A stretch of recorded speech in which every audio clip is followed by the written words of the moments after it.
Hey y'all, Bloodwing here, back to bring some grumpiness to your internet. Welcome back to Redneck Radio, the live stream where you get an extra healthy side helping of pan-fried chicken, uh, biscuits, and mashed potatoes and gravy. Ooh, that sounds good. Now I'm hungry. And I just ate, but now I'm hungry again. With me, as always, is Irate Bear. Say hello, Bear. Hello, Bear. And with us today is Ranting Monkey. Hello. That sexy monkey voice. I know, right? Right. So how's everybody doing? Monkey, you go first. I'm okay. Of course, I always have something to complain about, but I'm not doing it today. You're not going to complain about it today, huh? Nah, I'm taking a break from complaining. Yeah, well, it never does complaining much. strike. It never does much good anyway. You know, nobody really wants to hear it, I figure. You know, that's not true because the audience, because you and I share many of the same people in our audience. Yep. Our audience is very sympathetic, and that always feels nice. But I'm going to give them a break today so they don't have to be like, oh, poor monkey. Yeah. Sarah asked if my eye's feeling better. No, it's not. But anyway, yeah, that's how I am. How you guys doing? How you doing, what's wrong with Bear? your eye? The other day I fell down the stairs and I went and laid down for a took nap, and change. I woke. Yeah. I woke up, I got out of bed, and oh shit, that's what's going on here. Hang on a second. Yeah, we're getting a delay, I think.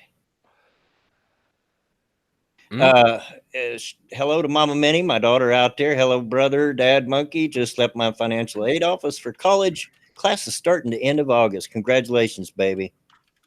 Congrats. Hey. Yeah. All right. Now you can hear me better. But yeah, when I got out of bed, I fell and hit my head against the bed frame, and my eye's been hurting ever since. Did you break the bed? No, man, that thing's sturdy as fuck. So, well, then yes, I'm fine. Thank you for asking.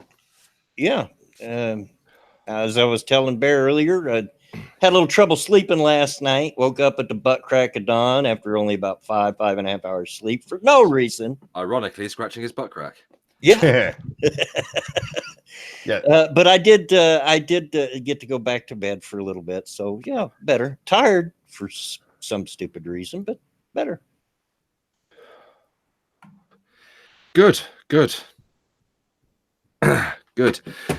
So obviously you guys know what I'm going to be talking about shortly, and of course that's the passing of the YouTuber Etika, who oh man, that was so tragically committed suicide. His body was fished out of the water by the New York Police Department, and they confirmed it a few hours ago. We'll talk about that, and I imagine we'll also talk about the Project Veritas thing as well during the this stream.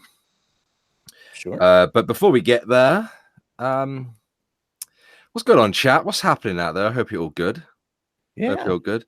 Sean's saying, I better be careful to not piss off our bed. Don't worry, you couldn't piss me off if you tried, Sean. It's all good in the hood, mate. It's all good in the hood. So, Monkey, was there an episode of Monkey in the Morning today? There was. When was that? This afternoon? No. Well, for you, it's probably afternoon. It was 7:30, 8ish this morning. About 8 o'clock EST, because I was just getting ready to go lay back down when you started it. Because I actually thought about, well, should I go see if I can get on? Nah, I need sleep. Oh yeah, I'd have let you on. No, last night I was exhausted, man. So I went and laid down instead of doing a show. Okay, fair enough.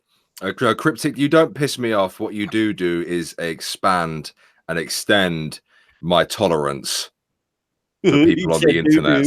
Oh crap. For God's sake, Bloodwing. Hey, can't deny who I am. Hey, just a heads up, I may have to take a phone call during this. I was working on getting somebody to cut my grass because right now my yard looks like those pictures of grass overtaking humanity that you see sometimes. Yeah. It desperately needs cut. The guy who used to do it, I don't know, he's like not doing it anymore. And I looked down like, holy crap, that's bigger than Little Butt. She was here this weekend, and the grass is literally taller than my 4-year-old granddaughter. Like, oof. Oh, yeah, Oof. it's time to cut it. But we've had so much damn rain, it won't stop growing. Yeah, I need a had lot drought here too. I need a drought, god damn it. It hasn't stopped raining here either. It's really starting to get on my tits. I want some summertime, god damn it. Yeah, my youngest daughter, where J-Kid lives, her yard got pretty out of hand. I was almost getting embarrassed to pull up in the driveway and pick my granddaughters up for school.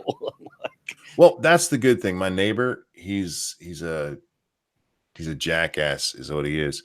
And one of the things that he said when we first moved in, it was like the first time we cut the lawn, he comes over, he goes, I'm so happy you guys are here. You're taking care of your lawn, like not like those last people did. So I know my lawn looking like this is pissing him off, and that makes me kind of happy. Fuck you, dude. Anyway. Yeah, like I was telling you earlier in the street, I hate mowing grass for a lot of reasons, some of them physical. That's why I pay my landlord extra money every month to come over and mow mine. The summer sale started. Oh, on Steam? Oh, hell yeah. I forgot that was starting today. Yeah, sorry. I get excited about these things. Oh, I and then know. He won't play any of them, and then he'll go play 7 Days to Derp. Shh, you be quiet. Just because you're right doesn't mean you should say it. Hey, that is a great game. Stop playing it. Play something new. I know I've been eyeballing some of the games that are coming out recently, but I'm like, no, the money you got saved up's got to go toward fixing your truck. Oh, man. Well, for Father's Day, my family, for all of any gift giving day, they've been giving me Steam cards, which I fucking love. Yeah. And so yeah, I got money to spend over here. Your boy Pat. Are they selling Honey Pop? I've got Probably. that. I've got it, but I've never played it. I've played it. Oh, the old pervert. Yeah, living up to the stereotypes there, Mr. Wing. Well, you know, I had to see what all the hubbub was about. Did you guys see that new Maid game? What the hell is it called? Somebody help me in chat. There's a dirty Maid game that's pissing people off. Oh, there's tons of it. The Japanese are good at making dirty Maid games. The hell's the name of that? Let's see if I can find it here. Come on, load, damn it. Too many people on Steam right now. Is it Naughty Maids 2? Is that what it was? Naughty Maids 2. Yeah. Electric Boogaloo. You bang your maid in it, man. It's nice. You got big old boobuses. Yeah, but do you have to play like those weird Candy Crush games like you have to do with that? Oh, what's that one? Honey Pop. Is it Honey Pop, is it? Yeah. Okay. Again, I've never played it before. I'm not sure. I'm not sure how the humping goes. It's super Naughty Maids 2. That's what it is. Super Naughty Maids. Not just Naughty Maids, but Super Naughty Maids. Maid. There's only one. Oh shit. No harem. She's the same hoe from the first one. I want my money back. But if you look it up, man, just look it up and see the pictures. They're interesting. Yeah. No, look, if you're in the audience and you're under 13, don't look these up. Sorry, go ahead. I shouldn't have under 13 people in my audience anyway. But if you're there, you know, whatever. You should be on YouTube anyway. Yeah. Because the age limit on YouTube is 13.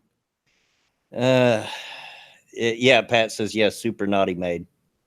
And Pat's like, of course I know. Yeah, I would think Pat is an authority. Yeah, I'm not sure how the humping mechanics work though. And thank you, Sarah, for reminding me. Yes, please do like and share the stream. You know, because we don't get help from YouTube on that anymore. And if you want to go a little farther, there's super chat and there's links for my Streamlabs and Patreon in the description. Yeah, help him get Super Naughty Maids 2. Let me read you this. This is one of the features. Improved animation and quality that really shows off the realistic softness of each motion. So boobs bounce realistically is what they're saying.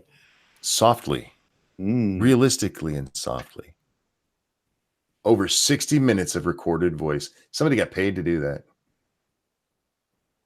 Can you imagine having that job? Be a I voice probably- actor on a sexy game. Oh yeah, speaking of Oh, I games, should. actually, because I've actually just opened Steam for the first time since April, because I couldn't log back into my account. They actually logged me out. It's been that long. Damn. I'm just looking through the sale, and it reminded me. I saw an article yesterday that told me that Football Manager 2019 was racist. Why? What? I was like, what? And the reason How? being is, and this is their logic, is that whereas the black players in the game, just as they are in real life, because apparently it's the most realistic, but just bear in mind, they started off the article by saying it's the most realistic like sports manager game ever created. Like they've even got the stats of each individual player down to an absolute T. Right, this is how they started it. Just bear that in mind. The right? racism just adds to the realism, right? Yeah, and they're like, it's racist, and I'm like, okay, how then? And it's like, well, the black players, whilst a lot of them, have incredibly high stats from on the field. Wasn't a joke, by the way. On the field, can't picking 10 out of 10. No, obviously the players have all like high physical stats, but personality stats are all really bad for loyalty and like misbehavior and all that kind of shit. I'm like, oh, so real life then. I was like, well, that's not racism. That's just real life. So the Negroes will go work for the other team. I don't understand how the loyalty works there. Well, but basically, it's supposed to obviously mirror real life, right? So there's real players, and basically, so the players will go off if somebody wants to buy them or whatever. They won't have a lot of high loyalty to the team that they're purchased by, and they'll obviously misbehave in public as well, which does happen quite often in the real world as well. It does happen quite often. I'm like. But at the same time, the worst behaved players are more often than not black players, especially in Western teams. But the worst behaved crowds are white crowds from white countries. Obviously it doesn't mention that, but that's my counterpoint. It's like, well, they do act like little shits because they get paid like $100,000 plus a week. But at the same time, the crowds are usually especially in white countries, are usually the worst behaved. Damn honkies. The honkies and their football hooliganism and their racism. Go ahead. I'm not familiar with football. Football. It's not a French saying it. Football. Do the let me get the article up. Do the white players not go where the money is? Because here apparently they don't have as much. They're not as high. I guess they just have greater loyalty to their teams. Or maybe let me tell you, here in the US, our football. Them little bastards are loyal to money. That's it. Oh yeah. For the most part, you have a few players that like to stay on the team they're on, but for the most part, yeah, they're going to follow the money. They like to stay on the team, but I mean, you take somebody like Peyton. He stayed with the Colts the whole time, but did anybody really offer him anything else? He was, their guy, so the team was loyal to him. He was loyal to them. But unless you're talking about a major player like them, all of the other ones are like, hell yeah, I'll go play for you for more money. Yeah. I've got the article up. Let me read this, right? I won't read the initial bit because I'm sure you know what the game is about. It's just a sports manager game. Yeah. The game appears to have a racism problem. Of course. Well, I mean, football generally has a racism problem, especially if you're playing in Russia, which makes me laugh, really, because the next World Cup is going to be in Russia. In addition to rating players for physical skills like agility, dribbling, and strength, players and team staff are scored on non-physical attributes like sportsmanship and loyalty. Ratings are given on a 1 to 20 scale, with 20 being best. The thing is, though, like a lot of these players, like especially the black players, because a lot of them tend to be scouted from like African nations, and they've known like extreme poverty, and then suddenly they're on £200,000 a week. And I'm not like, you know, I'm what's the word I'm looking for here? Exaggerating? I'm not exaggerating. Yeah, I'm not exaggerating at all. That's how much they fucking earn a week. It's ridiculous. Oh, I can buy that. You should look into how much American football players get paid. Yeah, they're suddenly they're 18, 19, 20 somethings on the greatest wage you will ever hope to get ever. It wouldn't surprise me that they don't behave. Sure. And you know, I'll continue reading. The game uses a huge network of scouts to generate these ratings for hundreds of thousands of players and staff across the world. But the final ratings are approved by the game's approximately 100 head researchers. Among the many physical attributes assigned to players and staff, including things like hair color and length, one measures the darkness of their skin, and one being the lightest and 20 the darkest. For example, Russian forward Alexander fucking vodka there is a 1, and Senegalese midfielder Badou is a 20. A quartz analysis of Football Manager's data found that players and staff with darker skin tend to have worse ratings on non-physical attributes. Using data found in the Football Manager Editor database for 2019, we examined the share of players and staff with each skin color number who received a rating of 10 or above on sportsmanship, temperament, professionalism, and loyalty. That is, those who rank in the top half of scores for these non-physical attributes. Only players and staff who had been with their national team for at least 25 matches were included in the analysis.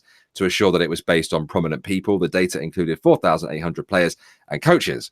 As the chart below shows, yeah, it has a chart. As a chart below shows, on each attribute, players and staff with lighter skin are more likely to receive a score of 10 or better. The relationship was first pointed out by Football Manager player Evan McFarlane on Twitter.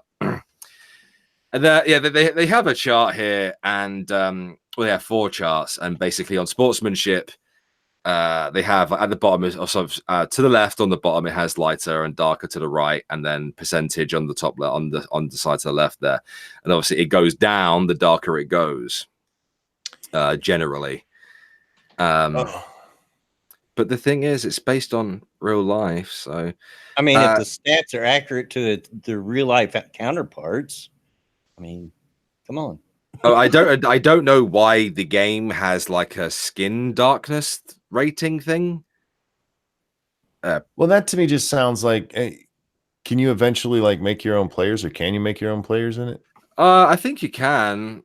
I'm not entirely sure. It's been a long time since I've played a Football Manager game. I don't understand why a 1 to 20 scale would be any different than a sliding scale of, I mean, I've got to assume it's based on that. I mean, there's got to be a function in the game where you can make a character, make a player. Yeah, surely. And then, as you know, because we've all played games here, especially RPGs, there's always a slider for skin color. Yeah, amongst like nose size and hair length and things like that. So maybe it's based on that. I don't know. To test whether this wasn't just inner country differences or specific to team staff, we also analysed the professionalism ratings of more than 900 players on English Premier League team rosters who are currently making more than £1,000 per week, thereby excluding young academy players who are unlikely to appear in a Premier League match. Again, we found that lighter skinned players tend to receive a higher scores on non-physical attributes. 72% of players assigned a skin tone of 1 to 5 received a professionalism score of 10 or better, compared with just 55% of players assigned a skin tone of 16 to 20. And of course, somebody has way too much time on their hands. Yeah, they do. Yeah, they do. As was this, darker skinned Premier League players rate lower on professionalism. Well, you know, if they're if more darker skinned players are getting into fights on the pitch, then I don't get it. The results of this analysis won't come as a surprise to black players like English forward Raheem Sterling, who has spoken out about the way black players are treated by the media and fans. Sterling recently called for tougher penalties against teams whose fans shout racist abuse at players, which does happen, a regular occurrence, suggesting it should impact the team's place in the standings. In this context, it is perhaps not surprising that racist attitudes seem to have bled into soccer's most popular management simulation game. I will, obviously sit here and accept the fact that there is racism in football. There is quite a hefty amount, nowhere near as much as there used to be. You're a lot more likely to experience it as a black player if you go to an Eastern European country or Russia. It does happen. There are examples that I can pull up and show you right now. And my son is stood outside the door, pressing his nose up against the glass, smiling. Hey, Tailed. Hey, Tailed, how's it going, man? You gonna get Alfie saying, "Hey, Tailed." What you doing, boy? What you down here? Because I didn't the box because I really want to watch TV in your. Didn't Mum kick you out of my bed so you could go into your own bloody bed? No. I think she did. No, she did not. Would you damn stop cute? It? Would you stop it, monkey? No. Hold on a second. You gonna say hello to these two? Hi, Alfie. Hey, Alfie. Hello. How you doing, bud? What are you pulling that face Fine, for? thank you. You gonna ask them how they are? So, how you doing? How are you doing, bros? Quite well, thank you, sir. Doing just fine, Alfie. How are you? I'm fine, thank you, bros. Alfie, if you're gonna speak, you need to speak into the microphone, not around the chair. Why are you down there, boy?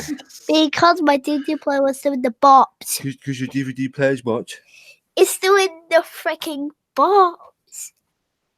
What's that then? And stop doing Fortnite dances. I don't. Stop it. Stop This it. is not Fortnite. I'm gonna disown you in a minute. Uh-oh. Dude, this is not Fortnite. Well, what is it then? It's a dance from the dance club. Dance club? Yes, You don't go to a dance club. I do every week. When? No, you don't. On Stop shouting. September not deaf. the 5th and the 9th of September. See, I did the dab. You don't. Stop dabbing. Oh, Damn Lord. it. Yeah. Dab for the queen. He actually did dab then as well. Well done, sir. Stop dabbing.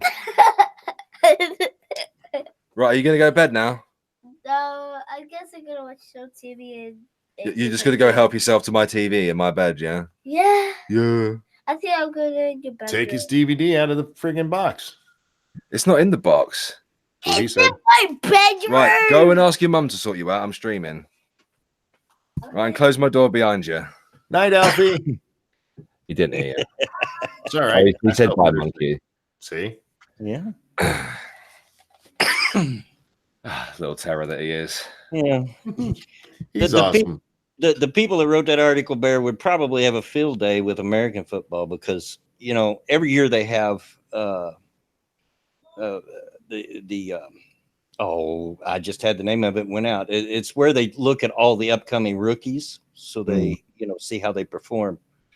And it's held here in Indianapolis every year. Anyway, part of that is the combine. Thank you. I just had it and then it went right out my head. Sorry, guys, hold on. But part of that is that, they have kind of sort of a class for all the young kids, teaching them how to behave because they're going to be making massive amounts of money pretty soon.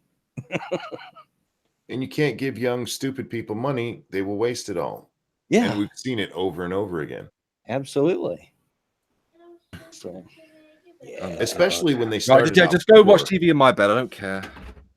I don't want to watch TV in your bed. But yeah, young kids and money don't mix, especially if they come from a life that didn't have a lot of money up to then. Yep. So, yeah. Of course, there were people in chat while we were talking about that was bringing up how the, I guess recently the NBA outlawed the term team owner.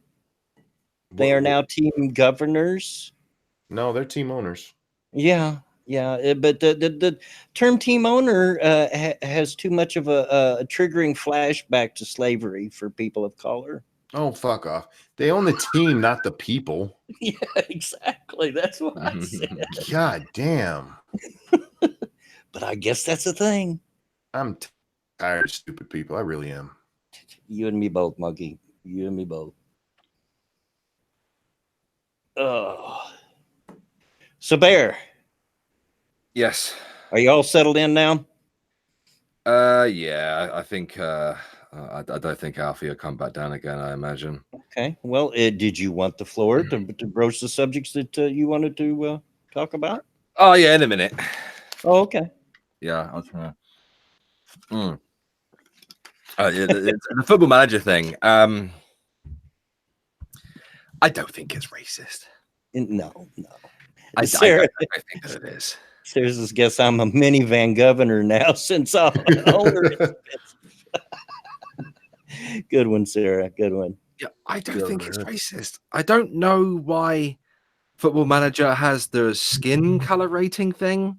I can only assume it's got something to do with a make your own player slider. Perhaps. Yeah, it would have to be, I would think. Yeah, maybe it's based on that. I don't know. I've not played Football Manager in years. And I don't really pay attention to soccer anymore. So Soccer. I'm American, so of course I don't know anything about it.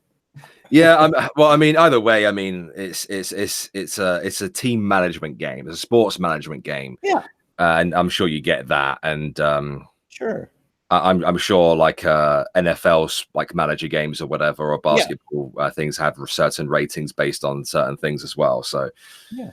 I've played sports managers games, and it doesn't even necessarily have to be a sport that I enjoy. In fact, I've played baseball team manager games, and although I love to play baseball, it's boring as heck to watch for me. So, but yeah, I've enjoyed them. Yeah, they could be pretty fun stuff.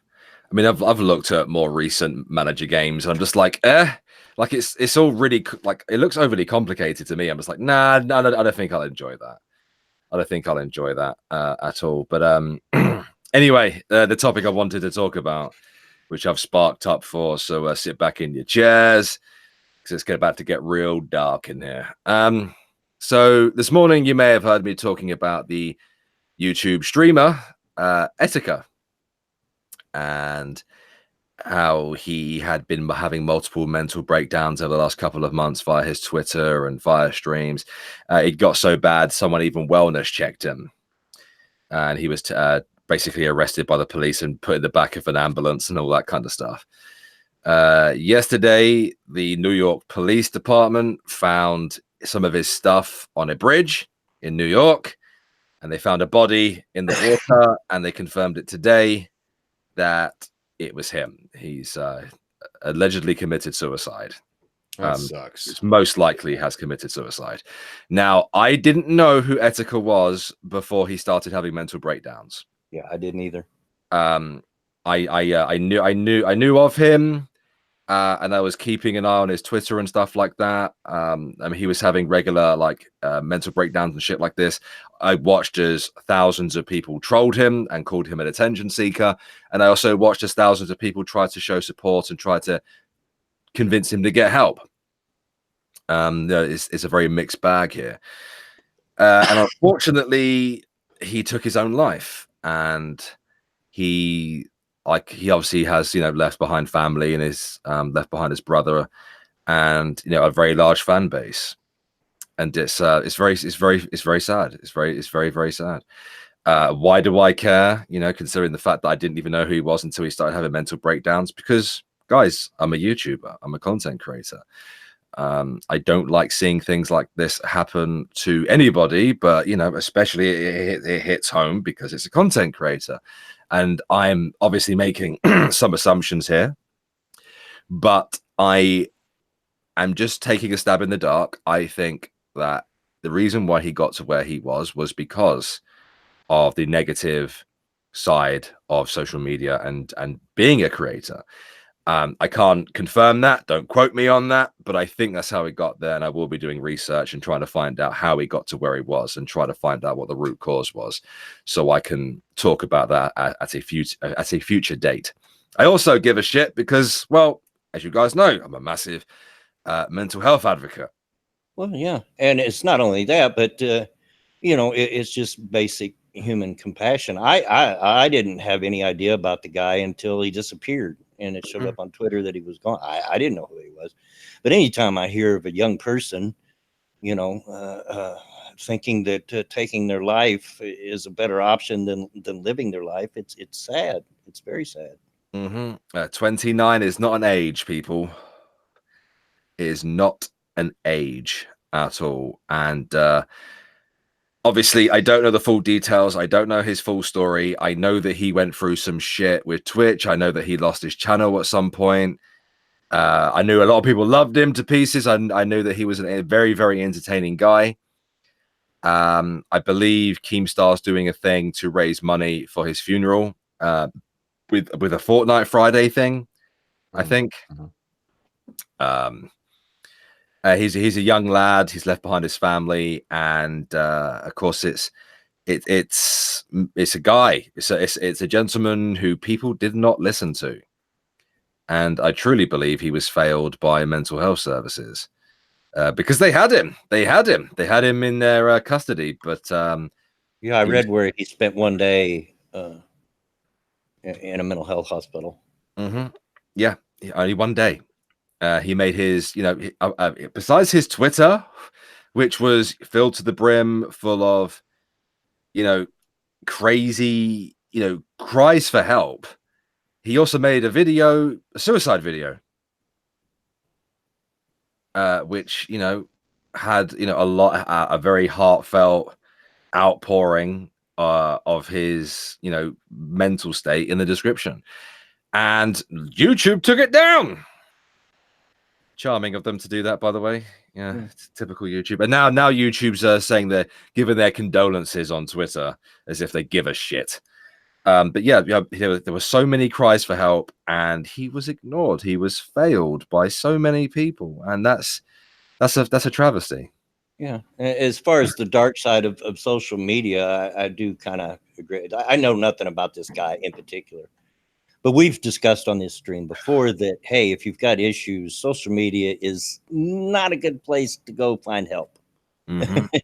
And, there's always been trolls on the internet from the very beginning. And I've been around since almost the very beginning of the internet. But there are also people that I call evil trolls. And these are people that would like nothing more than to find a vulnerable person and egg them into doing something terrible. For some reason, they find that funny. They find it fun. And they do exist. Yeah, they're saying shit right now. These pieces of shit are on Twitter right now, be acting like scumbags. And I know James and a couple other people saying, yeah, it doesn't mean he told them you can BS your way out of a hospital. Absolutely. I've done it. But what I'm saying here is mental health staff should be able to recognize when it's time to institutionalize somebody. When it's time to section somebody, and they didn't do an investigation like they should do, because that's mental health should be treated in a very similar manner to the way that you would try to treat an illness. The diagnosis, it's an investigation. At what point do you decide somebody lacks capacity or is a major danger to themselves, and then section them? Yeah. But the rules in this country, I know, are pretty strict on that. There's only so much they can do unless they get to a certain point. They can't stop the guy from walking out if that's what he did. I don't know. I know very little about it. I'm just saying that if I'd like if to know that's what what happened he in that did, hospital, to be yeah, honest. they That's the thing. could. We don't know the details. We don't know what happened behind closed doors. We don't know what happened in that hospital. You know, for all we know, you know, he could have been ready and raring to go in terms of treatment, but they might not have given it to him. They might have just decided he wasn't severe enough, which does happen. It does happen. It's a sad thing, and the situation with mental health in both my country and yours, from what I understand, is sadly lacking. That's for sure. But Absolutely. folks, I know it's an oversimplified platitude, but there's always more options than killing yourself. There's always another way. Absolutely. There absolutely is. And I have to, I have to assume it was a combination of many things. I mean, the guy was a streamer. He obviously made his living doing, you know, streams and stuff. And I have to assume that it was a combination of loneliness and the negative effects of social media that ultimately took its toll on him.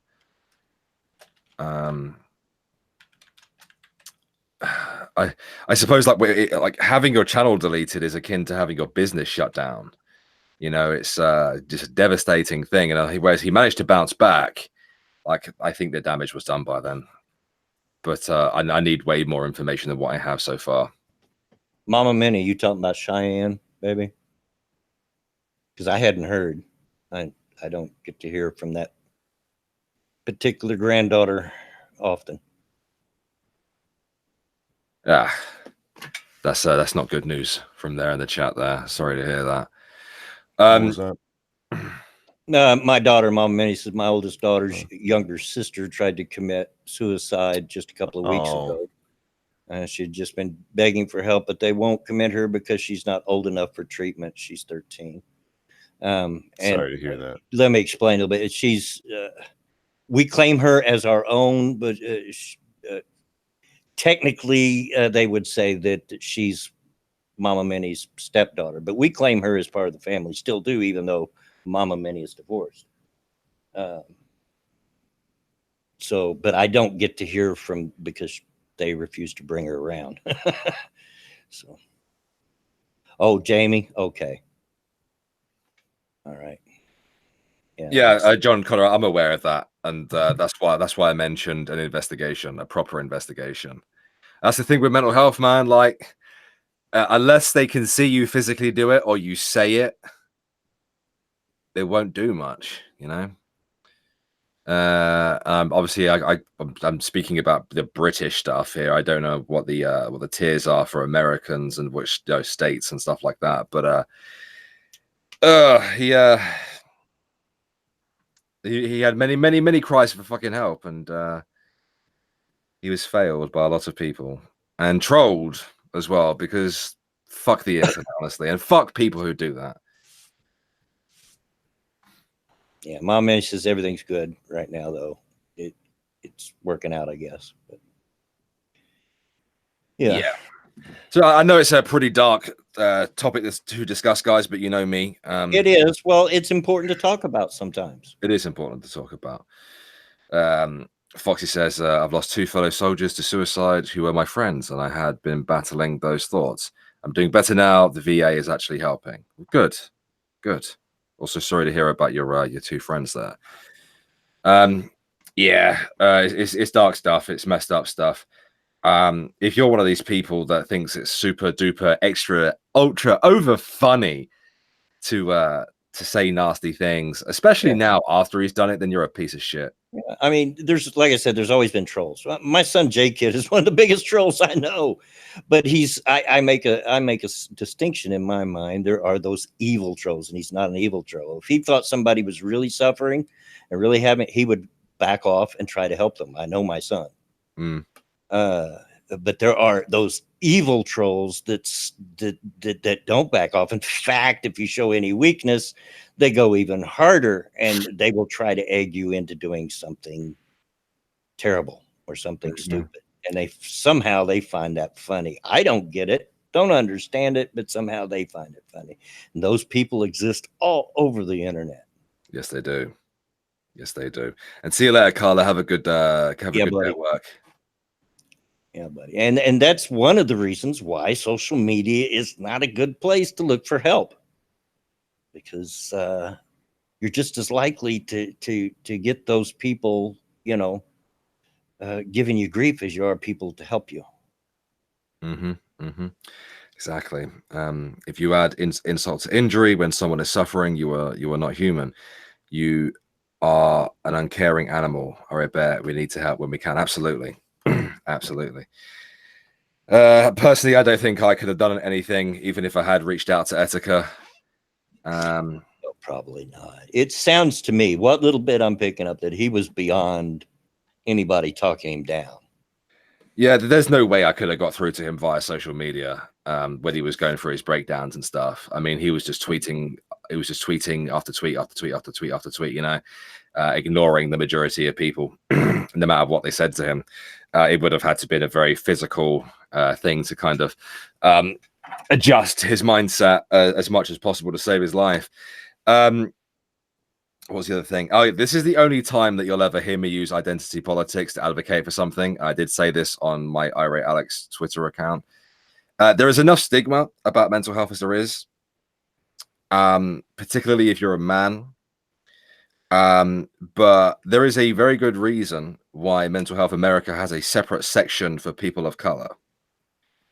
And I think that is because in these communities of black folks, both in the US and UK and other racial groups, I think that they are far, far, far less forgiving and far, far less understanding, at least in my experience from what I've seen and heard, than white people are. So I think that there is an issue with mental health when it comes to these particular groups of people. I know Monkey's sighing at me there. No, I'm not sighing at you. I'm sighing at something I just saw on Twitter. Oh, it's not someone talking like a fucking prick, is it, about Etika? Yeah, well, kind of. All right. I'm gonna send it to you in DM, man. Okay. Fair play. Jesus fucking Christ. This is a tough subject for me. And I know why. Yeah. We can stop talking about it now. No, it's good to talk about it. It really is. You all right? Yeah. I don't see anything in DMs, mate. Oh, there it is. Oh, there it is. Got it. Okay. The Twitter's so fucking slow. Oh, mine's I've just terribly slow. I've been that little brother before.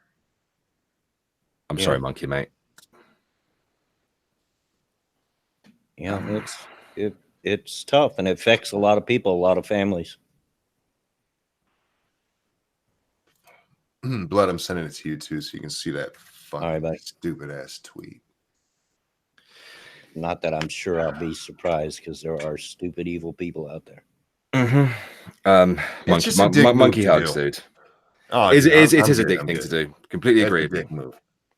Completely agree with you, sir. Completely agree with you. And yeah, I know this is personal to you, Monkey. But it's like you said, got to talk about these things. Yep. Got to talk about these things. Has anyone said if he had been put on SSRI as him being a young black man, this can actually make suicidal tendencies worse? Yes, it can. For some reason, even more so in blacks. I don't know anything about that in terms of racial differences with reactions to SSRIs, but in the first month, it does say on the packaging.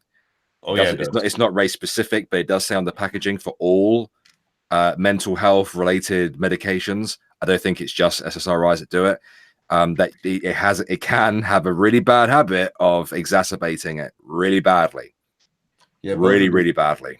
Both of the medicines I take for my pain are SSRIs, and yeah, they do. Like, if you feel suicidal at all, call someone. Like, yeah, I got you. Yep. Yeah, they're not very pleasant drugs, especially at the start. They work for me. Well, I mean, I'm not saying they don't work. No, I get what you're saying, but I don't advocate against them at all. I'm making jokes to make myself feel better. Fair enough, mate. Fair That's how enough. I deal with life, man. Oh, the first SSRI I ever tried made me super horny in the first 2 weeks. Jesus. I was just like, wow, I fucking want to get a fuck on now. Vanilla Bear was like, what are you doing? I'm like, come here. You know, It makes me feel better. I was like, I'm super fucking horny. The other ones, not so much. Fuck me. They kind of messed me up a bit. The other ones did. But this was from observations I made while working in mental health. Well, I wouldn't know. I could see that maybe being the case in mixed race people, because I know mixed race people are far more susceptible to mental health issues overall. So I don't know whether that's something to do with... It's that internal racism. You know, yes, it's the white versus black inside us, you know, just going at each other. Isn't it kind of hard to judge whether those cause suicide or not? I mean, you're talking about people who are pretty far gone by the time they start getting on this stuff. Yeah. And I don't know. I don't know if I believe that it helps push them that way as much as maybe they were just too far gone by the time they got put on. But as far as this kid, I don't think they've released any information if he was on any treatment at all. Mm-mm. I don't know if he was on any treatment. Not that I've seen so far, anyway. Yeah, I've seen nothing. I guess we'll have to wait and see whether any further information comes out about it. If they did put him on it, could it have pushed him over the edge? I don't know, man. Maybe. Mind drugs, man. Anything can fuck you. So yeah. I'm just sorry for his family. I really, really am. Oh yeah, and they just mind. There's medication. I can't remember the name of the pill right now. There's a pill you can tell to help you quit smoking. But one of the first warnings is may cause suicidal tendencies. Yeah. Yeah, I need that along with the nicotine cravings, right? Smoking will kill you, but let us do it first. Yeah. That's a bad joke. Sorry, guys. It's pretty fucked up, but it is. I don't know, man. Like his Twitter was crazy. You know, Camtex, thank you, chat. Yeah. I had a friend who took that stuff and he said, man, the dreams he started having were just fucking outrageous. Yeah. Like really realistic and really just fucked up. Vivid and crazy. That was the biggest part of it, because just being vivid is, if you have a vivid dream about, Stacey Dash going down on you, that's one thing. You have a mess in your pants when you wake up. Right.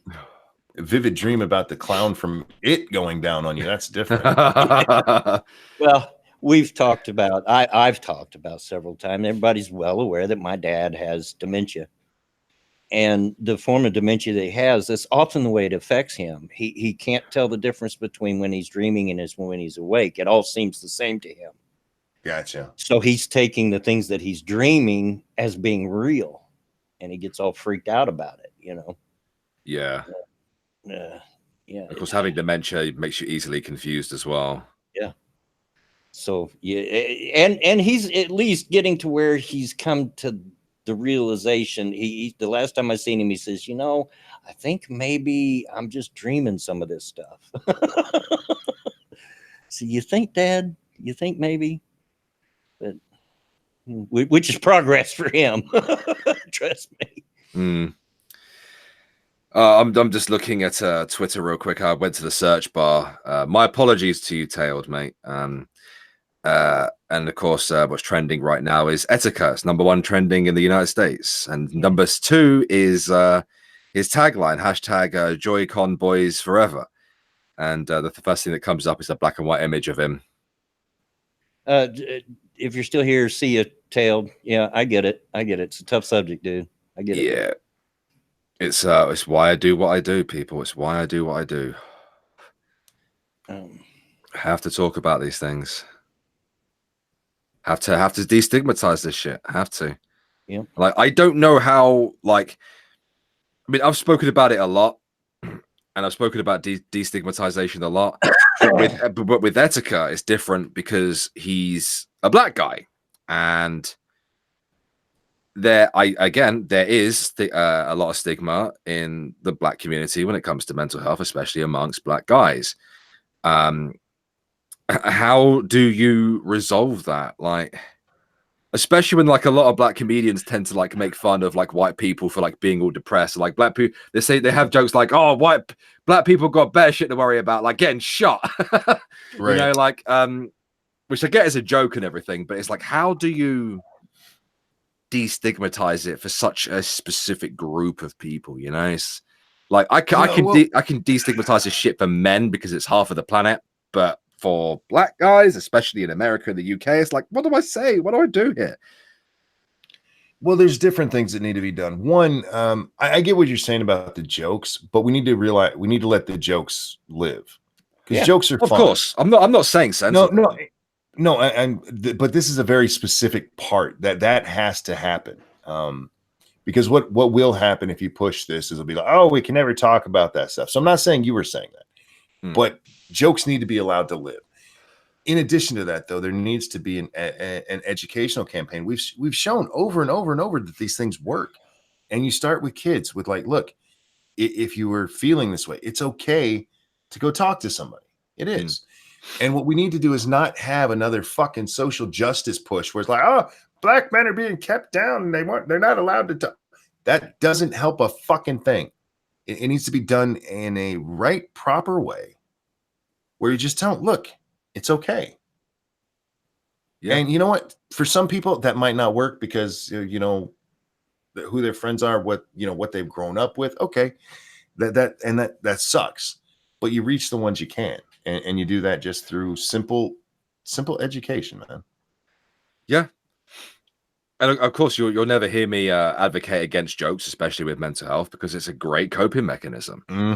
It really is. I've done it myself, and I've watched other people who have got well past the point of. That's why I'm alive. Yeah. Well, I'm sure there's a lot of people like me. I'm the kind of person when if I get nervous or uncomfortable, I joke. That's what I do. Yeah, it's a coping mechanism for a lot of people, you know. Yep, it's a coping mechanism for a lot of people. Oh dear. But you know, I get what you say with the social justice shit. Oh no, I really do. Oh no. Someone mentioned jokes. I've seen your jokes, dude. I get what you mean with the social justice shit, man. And I get why people looked at Etika and thought that he was faking, because it happens. It does happen. Sure, there are plenty of content creators out there who just do it for the attention. You know, it's usually fucking females that do that shit. They should have kind of realized when Etika did it, to be honest. But yes, Cryptic, this was a bit uncomfortable. And trust me, there's not one of the three of us in here that isn't uncomfortable talking about this. You think I'm comfortable? Like you think I'm like? Think of I've made tons of videos on this shit and never gets easier. You know, I really try to keep this as, for the most part, this live stream on the up. You know, light and so forth. But sometimes things have to be talked about, and this is the right time to talk about this because it's fresh in everyone's mind with this fella. So, yeah. It's and another thing, guys. This is something I said on Twitter. Don't forget about this in a week, like we do with everything else, because we have a really bad tendency to do that shit. We tend to have this really horrible tendency to forget about tragedies like this inside a fucking week, and it's a tragedy that we do that. I'm not saying that it should be in your head 24/7. Like, you'd probably end up becoming suicidal yourself if you did. But don't forget about it, man. Like, if you're passionate about this shit, keep advocating for it. Keep talking about it. Don't just wait until somebody kills themselves to do something. Yep. You know, just because a big YouTuber did it, keep doing it. Keep talking about it. If you want to talk about it, talk about it. Yeah. Now, before you get to the next thing you want to talk about, I did forget to bring something up I think it probably came up during my premiere on Sunday of episode 3 of Redneck Trek, and which I was there for. Yes, you were, and I want to say I appreciate that. Although Don't although me. No, this is on my part. I don't think that episode was as good as the last one. I think episode 2 is the best so far. But yeah, I appreciated you get there and glad you seem to enjoy it. But Michael Weiner made a donation a couple of days ago. Says, I've been enjoying the Redneck Trek series since the premiere. Keep up the good work and thank you for your content. Yeah, you're welcome, Michael. I appreciate that. I didn't want to let that go because I missed it when it came. I do want to address one thing more before we leave. Yeah, this is uncomfortable, but that's how you know it's important. Yeah, that's very true. Very, very true. That's all. If it makes you squirm in your seat, it's probably probably important in some level manner. I don't know. But what was the other thing I wanted to talk about? Oh shit! Did I send it in DMs to you? No, it was Project Veritas. Was it Project Veritas I wanted to talk about? Yeah, you did. That's what you said earlier. You did send it to me. Hold on, Bear. You know you're asking me to remember? Are you kidding me? Actually, no. I know I said Project Veritas at the start of the stream, but I sent something to Bloodwing in DMs about an hour before the stream that I wanted to talk about. It was from The Verge. YouTube looks to demonetize as punishment for major creators, but it doesn't work. And I suppose it does tie into the Project Veritas thing. And I assume you've both watched the content surrounding that and seen stuff about that today. Oh, dear God, yes. Yeah. For those who don't know, I'm sure most of you know who Project Veritas is. They're the ones who've been going around exposing the big social media platforms for outright censorship. And they caught out one of YouTube's like... what was she? She's not like a chief executive. She's like the head of something, wasn't she? The head of something innovations, wasn't it? It's not fairness, is it? Fuck. No, her actual job is her job title is something along the lines of fuck me. Ethics innovations, something like that. Something to that effect. Yeah, I can't remember the exact words. Yeah, it wasn't head of safety. I know that safety was involved in her job, but that wasn't her job title. But anyway, they were caught out. They were caught out, ladies and gents. They were caught out before outright censoring right-wing YouTubers or people they perceived to be right-wing YouTubers. They trusted the innovation. Yeah, I think it was that, John. I did have it on my stream this morning, but it's been an hour. It's been more than an hour, so I can't remember these things. Yeah, corporate BS word speak title. Thank you, Shia Graf. Yeah, and this lady was being interviewed, and she basically admitted how YouTube goes about censoring conservative or just people they perceive to be right wing or nationalist content creators. And how they go about doing it, and they explained why they do it, because they've got to stop Trump. They can never allow a 2016 to happen ever again. You see, and she also brought up like Elizabeth Warren, and how she thinks Elizabeth Warren is misguided because she wants to break up Google, and she's like, well, you know, if she does that, then these smaller tech firms won't have the resources to stop Trump from winning in 2020. It's like, what? Who are you? What? I was like, what?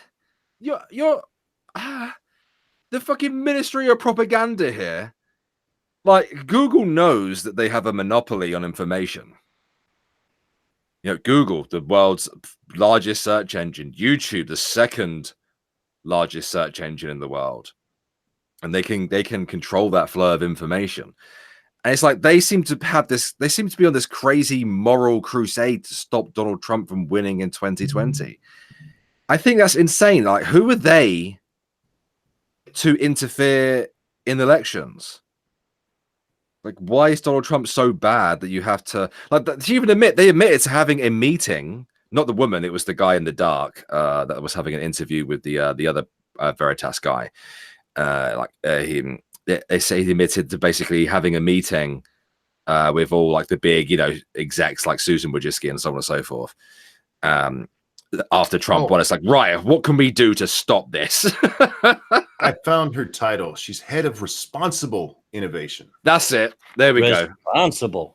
I knew I was going down the right road with the word ethics. Yeah. Yes. Mm. The Project Veritas thing wasn't very surprising. I mean, we know after the election they had that big ass meeting, which was ridiculous. Just fucking ridiculous. Nobody was shocked, I don't think. But the lengths they're going to, holy shit. We know they're suppressing conservative voices or anybody they consider conservative, and it's getting weird out there. It's and they're actually they are literally hand picking creators to promote as well. Yeah, and certain search results. Like one of the funny things that made me have a bit of a giggle is if you go to Google right now, Bloodwing and Monkey, and just type in "men can," and then I did that. Yeah, Jesus, and then type "women can," and then the results are they're a bit interesting. They're very interesting. The men one was quite funny. Men can, what was it? Have periods. No, here it's the first one is men can have babies, men can get pregnant, men can have babies now, men can have periods, men can cook. Those are the top 5 results. I'm sorry, but then to end after all that, to end with men can cook, that's just hilarious. See, my search results were a little bit different. I actually got one that said men can't multitask. Oh wow. Yeah. Whereas women, you type "women can," it's "women can do it." I get women can fly, vote, do anything, and be drafted. Yeah, there's only one of those, Monkey, that I agree with, and that was the men can cook. Of course they can. I'm the cook in my family. My wife can burn water. I've seen her do it. What the other thing? Oh yeah, if you type Hillary Clinton emails, it won't auto-complete it. But if you type Donald Trump emails, it will have a whole selection for you to choose from. So just Google and YouTube, and I imagine any other services that they provide are manipulated, guys. Well, I mean, we all knew that anyway, but the lengths that they're going to suppress and demonetize, because again, I said this on my stream this morning, demonetization is, at this point, it's not even about the money. No, because monetization gets you into the algorithm. I mean, 9 times out of 10, I mean, you will often see videos do very well that have been demonetized with the limited or no ads, yellow symbol of doom. I mean, sometimes they'll do well, but 9 times out of 10, that video won't. Yeah. Well, most of the time that you see a video do well, it's on a channel that's already big. Yeah. There are some oddballs out there where it happens. But yeah, for the most part, if you're demonetized, and it's been this way forever, before the adpocalypse, if you could, turn off monetization, and some people did that, and YouTube would argue and say, no, if you turn off your ads, it doesn't do anything to the algorithm. Bullshit. Why wouldn't it? That's how you make your money. Mm-hmm. Yeah. That's how YouTube makes their money. Yeah, that's how YouTube makes their money, through the ads. If the ads don't play, they don't get paid. Yeah. So it's in their best interest to have the videos up there that are making them money. Mm-hmm. I'll be right back, guys. It is that time. The old man has to see a man about a horse. Oh, an hour and 6 minutes. Something like that, yeah. Damn it, I lost a bet. I'll be right back. Yeah, it's so fucking infuriating. It really is. Because, like, I remember when this shit first started, you could get reviewed fairly quickly when you got hit by that yellow bot. But now, for Irate Bear, it can take about 3 days. It depends on mine. There are times mine are immediately rejected. And then the times that... oh, yeah, that's happened to me recently as well. Just bam, no. And then other times, yeah, it takes 3-4 days. And still no, but... Mm-hmm. And guys, you have to realize as well, when we say demonetized, that yellow symbol, when you hover your mouse over it, it says limited or no ads. So sometimes ads will appear. Sometimes they will, and these are advertisers that have checked little boxes, because that's what they do. They check little boxes when they sign up to AdWords or whatever. Yeah, to have their content advertised on YouTube. They sign little boxes, and like there's even a separate bit for gaming content, which is fucked up. We'll talk about that in a minute. But yeah, and obviously, I imagine the majority of them are selecting, kid-friendly stuff, and less mature content. I imagine only a few are select, because apparently corporations don't want to make money for some strange reason. Remember when capitalism was about making money and not about moral ethics? Like, sad, very fucking sad. And Monkey, have you watched any game theorist video in the last couple of months? Oh no. Matt Pat has done a few videos explaining, well, I mean, in lack of a better term, gamer oppression. Rise up, gamers! But like he excellent videos, and he released one recently as well. And like he pointed out a lot of things in these different videos about how gamers get fucked on YouTube. Again, as I just said, when companies approach Google to have their content advertised on videos, they have a bunch of boxes to select. And for some reason, gaming is separate, because gamers are seen as scum. I mean, how many hit pieces can you go and Google right now on game streamers, gaming YouTubers, gaming Twitch streamers, or just gamers in general? Thousands, I'd imagine. And YouTube is treating the gamers who are, but just bearing in mind, gaming is the biggest genre on YouTube. By far, right. Like it's bigger than music, by far, right? And I imagine it's where a hefty amount of the income used to come from, anyway. And gamers, they if they try to play like Mortal Kombat, they'd be demonetized. If they try to play any kind of game that has any kind of sexual suggestion or any kind of gore in it, it'd be demonetized. But gamers are the people who made YouTube. And it's the gamers, especially the big ones, who have raised millions of dollars for charity on a regular basis. I think in the first one, Matt Pat had all the numbers and statistics for each individual huge gaming YouTuber, between PewDiePie, Markiplier, Jacksepticeye, and a few others. They've raised millions for good causes. And like, especially Markiplier and Jacksepticeye, who have always been fairly kid-friendly. Fairly, not always, obviously. But, I mean, there was that video where Jacksepticeye slit his own throat, but that was to do with the Markiplier and Darkiplier horror thing. So that's obviously not kid-friendly. But, like, they have just... I imagine they've made YouTube, like, tons and tons of money. They've raised millions for charity. They're great people as well, from what we see anyway, and they get treated like shit. And like by YouTube. YouTube are dicks, man. Yeah, they are. Yeah. Honestly, guys, I know that I'm terrible at articulating things when I've not written my own script. So again, I do apologize. I'm not very eloquent when on live streams.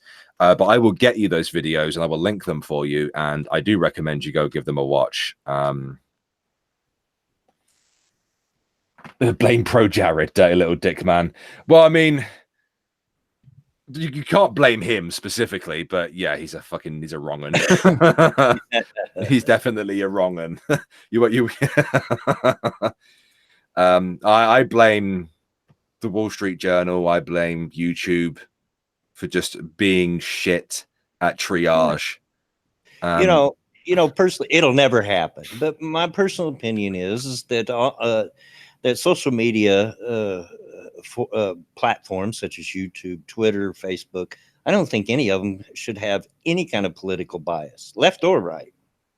It'll probably never happen because people are always going to have their political biases. you know, and I guess it's too much to ask that they don't act on those. But was it Look, I not don't on even the Game mind. Theory channel? Sorry, I'm just muttering to myself. Like, I don't even mind them having a political bias. I have a problem with them pretending that people are doing something wrong and that's why they're doing this. Yeah. When their actual objective is just flat out what they said back after 2016. We can't let this happen again. And not one of those shitbags, when they went up in front of, I can't remember if it was senators or at the House, not one of them was actually asked about that meeting. They weren't asked about that at all. Mhm. Sorry about that. That was my mic, guys. Mhm. It's just asinine. It really is. But hey, their company, go ahead and run it into the ground, man. There's lots of people waiting to take over for you. here's an idea. It's strange thought, I know, but how about letting the people have the information, let them make up their own mind about who they want to elect the next cycle?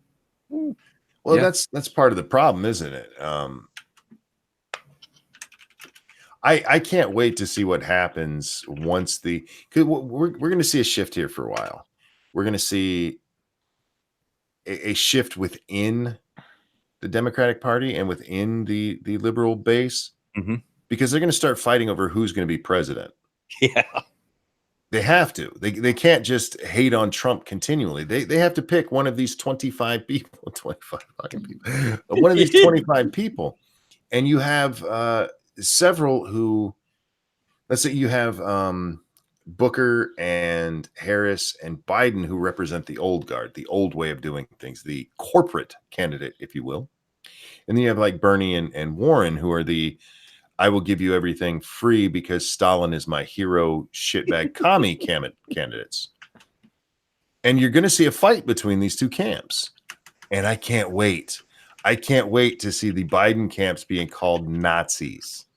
Oh, That is going to be fucking amazing. yeah, it's going to be glorious. I mean, because that's the only thing they know is to, hey, you're a Nazi. Primaries are vicious anyway. Mhm.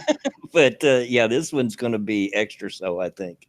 Well, it's already started with Cory Booker bringing up Biden's past with being chummy with segregationists. And just the other day, Harris jumped on that. Said, if the people Biden was being nice to had their way, I wouldn't even be a senator. Like, I don't agree with their way, but I like the sounds of that. Yeah. You dick sucking social climber. What the hell are you talking about? You know, I don't normally watch anything on the Democratic primaries because I'm not a Democrat. I'm not a Republican either, but I'm certainly not a Democrat.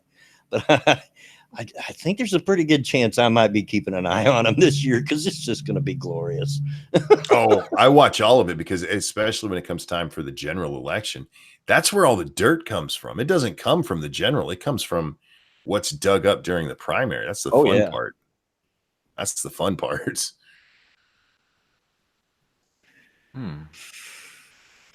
And while we're on it, let's talk a minute about this crazy lady that's most recently accused Trump of rape. What is her name? Eugene Carroll. One second.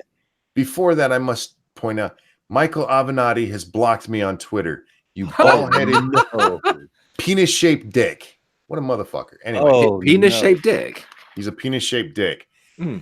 Yeah, her name is Eugene Carroll. Oh my gosh. There's a I was making a video about her when you sent me the link. I'll be finishing that up when we're done.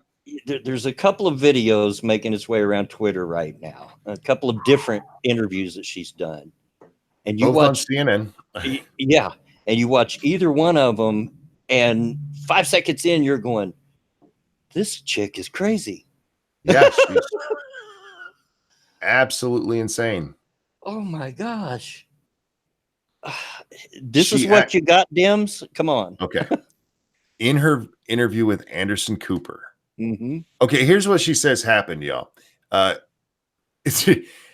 Trump wanted her to try on some lingerie. She said, no, you try it on. And then for some reason, she went to the dressing room with him because, I don't know. Yeah. And apparently he pushed her against the wall and slipped his dick in her real fast as she was trying to fight him off. And when she's on Anderson Cooper, she actually says, I don't consider that rape. Yeah. And he's like, what? And she's like, And I went don't to commercial. Well, no, he didn't go to commercial quite yet. First, she said, I think most people think of rape as sexy, as Yeah. kind of a fantasy. Like, what the fuck are you talking about, you crazy bitch? This chick's insane. Oh, she's absolutely insane. And it is so obvious.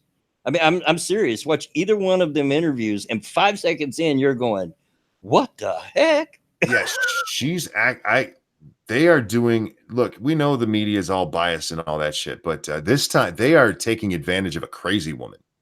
Oh, she's all over the place. Can't put together a coherent thought whatsoever. Now, the thing that kicked this all off is the New York Magazine did an interview with her. Well, they published an excerpt of her book because, surprise, guys, she has a book coming out. And in this, everybody concentrated on the Trump thing, but the part they printed is actually this really long tale about how throughout her life she's been raped and sexually abused, starting when she was like 6 or 7 with a friend of her family who was only 7 or 8 at the time, who would just shove things up her. This bitch has mental problems, and maybe that's what it started with. But yeah, she's never known a guy who didn't rape her. It's weird. It is really weird, and it is really fucking dirty for the press to be. It's CNN. You know what you're doing. You know what you're doing. And what made that particular interview you're talking about even creepier is just as he's going to commercial, she tries to flirt with the guy. Yeah. So Watch. You're a really interesting person to talk to. Yeah, in her next book, Anderson will have raped her right there on the stage. And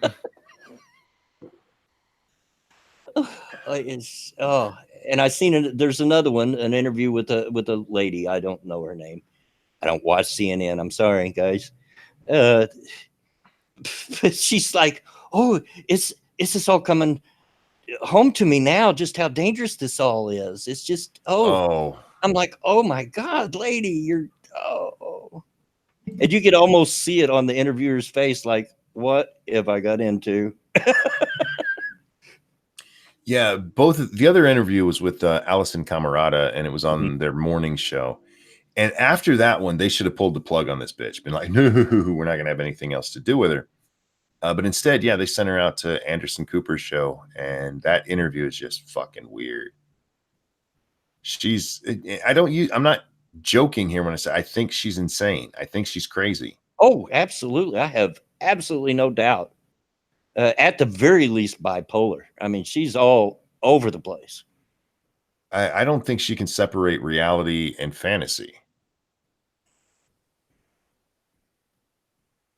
So, yeah, this is what you got, folks. And people wonder why we don't just listen and believe. In your chat, Mike Savage says, I broke up with a woman because she had rape fantasies, not my cup of tea at all. And I get that, but a lot of women do have those fantasies, but they're fantasies. Actual rape is not something they want to experience. Because it's not with this one. It's sexy. It's not. Yeah. I think that comment is a commentary on how this lady sees her life now. All this supposed rape that's went on her entire life, maybe that's what she wanted to happen. I mean, God, YouTube, you're going to I'm probably already demonetized. There hasn't been one of these streams that hasn't been demonetized pretty much since it started. But you understand me, right? I'm saying that this lady's crazy. If you read her account of what happened with her and Trump, it reads like a really bad romance novel. It really does. And oh man, if you're a news outlet, you need to put a 10-foot pole between you and this chick. Yeah. In the other interview with the woman, she even made the comment something like, "Well, it wasn't rape. He didn't ravish me on the floor." Yeah. Like, what the fuck are you talking about, you crazy bitch? Like, when I read the story, and you guys can watch it, we read it on Lords of the Night, Friday or Saturday, I can't remember which. I was like, there's no way. There's no way. This story, she may have been raped, but it didn't happen like this. Yeah. And then I saw her talk. And I'm like, oh no, this did not happen at all. This bitch is just a lunatic. And they're treating her like Anderson Cooper, Blood, when you're old enough and in the United States, he probably followed this well. He actually said that when word of sexual assault got around about Bill Clinton, it rocked the nation. Oh yeah. Like, motherfucker, no, you guys fucking lied. You hid the shit. You guys even demonized Monica when she first came out talking about consensual sex. It didn't rock nothing. You fuckers covered for him the whole time. And now you got crazy bitch up here because you don't like Trump. The fuck are you talking about? Yeah. And yes, Toasted, Trump has actually come out and very nicely said, he said, in all due respect, she's not my type. But then you have Salon actually came out with an article saying, twisting that into Trump picked on her looks. No, he didn't. He just said she's not my type, with all due respect. Anderson picked up on that part a lot too. He said it. He said, "Not my type." He said Anderson in the opening for his interview. He says that phrase like 10 times, maybe. Never once mentioning that before Trump ever said that. The day this fucking story came out, Trump was asked about it, and he's like, "I don't know this woman. Yeah, I haven't met her. This is a false allegation. It did not happen." But no, now it's just he said she's not my type. That means he did it. That's what a rapist would say. And you know, after hearing this lady talk, like you said, I have no doubts that she imagined the whole thing. I'm sorry, people, but I don't doubt Trump at all in this. He's probably never met the woman. On the cover of the magazine, she dressed up in the outfit that she says this happened in. Yeah. That's how traumatized she was by a guy. She kept the outfit and apparently likes to play dress up in it now and then. You fucking crazy. Who believes this shit? Because if you do, I have oceanfront property right here in Michigan for sale. Well, it just shows how desperate they are to keep, as we've already been discussing, to keep him out in 2020. They'll go after anything, even if it's someone who's their own worst enemy. And do they not get that this is the stuff that's going to get him elected? I read a story on my show this morning where they're talking about how what they're calling the Trump slump. People are tired of hearing about him. And a lot of it has to do with all of the bullshit that they've thrown at him. That's just like, that's not true. That's not true. That's not. The scandals never amount to anything. And it makes him look better. And they don't seem to get that. Well, obviously, they've not learned from 2016 because I personally feel the biggest reason he won in 2016 is they focused too much on telling us how bad a person that Trump was instead of focusing on policy. Mm-hmm. And it backfired. And they haven't learned because they're doing the same thing again.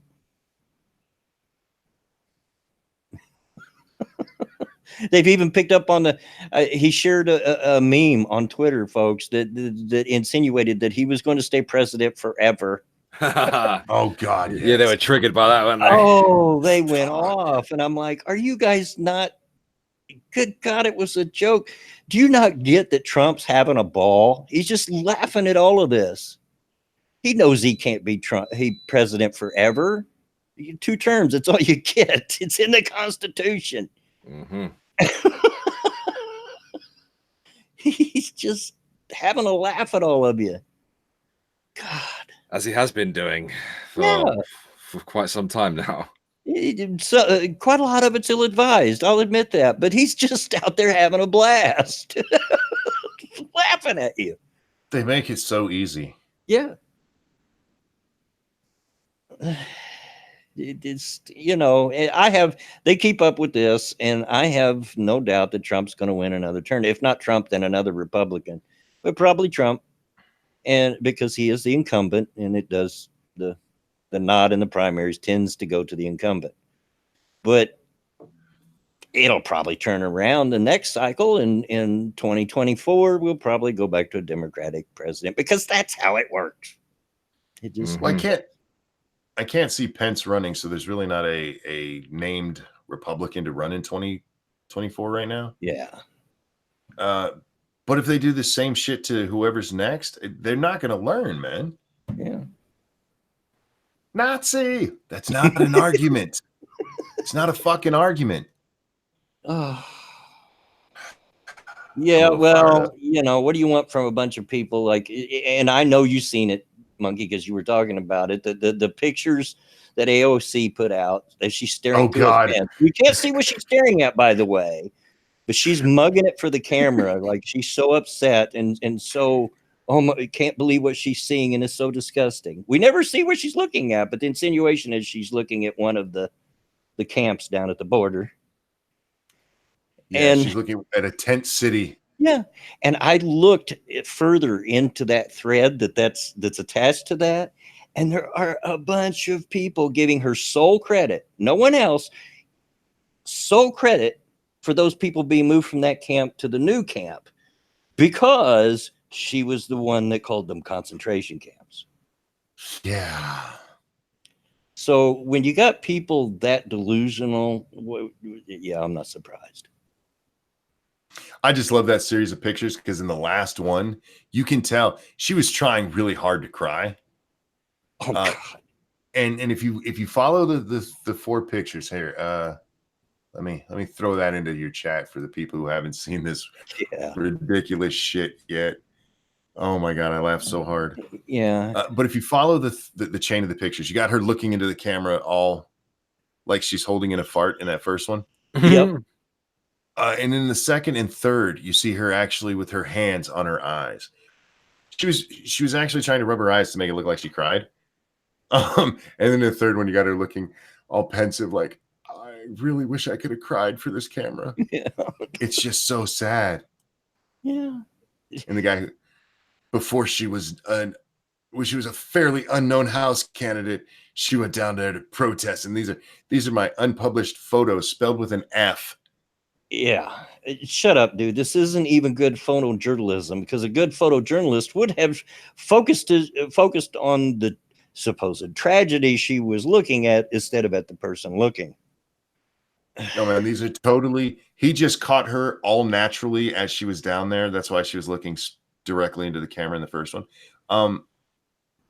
These weren't staged at all, man. These were of course not. Fuck. I can't even say it with a straight face. Oh my God. This fucking bitch. Oh my God. Is she copying a squat there? No, she's really trying to rub her eyes. She's like, God damn it, I want to cry. Yeah, I just can't bring it up. But I'm basically a wealthy white girl. Yeah. And notice in the first one, you know, when she's looking toward the camera, she's just got just the right angle, just the right 1,000-yard stare, just like I can just hear the guy behind the camera. Good. Now look disgusted. Okay. Mm-hmm. Now look. Pretend you just smelled a fart from Bloodwing. Yeah. Oh, terrible. She took action, y'all. That's what's important. She went and stood at a fence and got her picture taken. Yeah. How brave. That's stunning and brave. And somebody pointed out she's wearing all the white to complete the savior look of this. Yeah. She's Alexandria Ocasio-Jesus. Who wears white in the middle of the desert? I mean, Alexandria Ocasio-Jesus.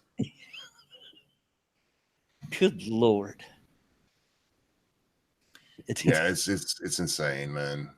But people are eating it up. I'm serious. If you follow that thread, they are giving her sole credit for them being moved to better accommodations, supposedly. Although I have read that 100 of those people had to come back to the camp because there was no room. Well, you know what happened last time they got a camp shut down?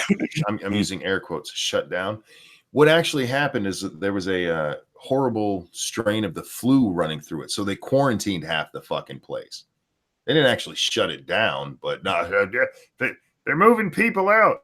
Yeah, because they don't want them to die, you dumb shit. Yeah. Oh, And you man. don't want to any way overcrowd it. possible.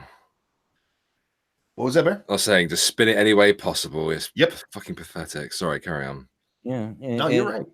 You know, you don't want to overcrowd it, you know, because then that's bad accommodations, you know. Yeah, look at the jungle in Calais. Got burnt down.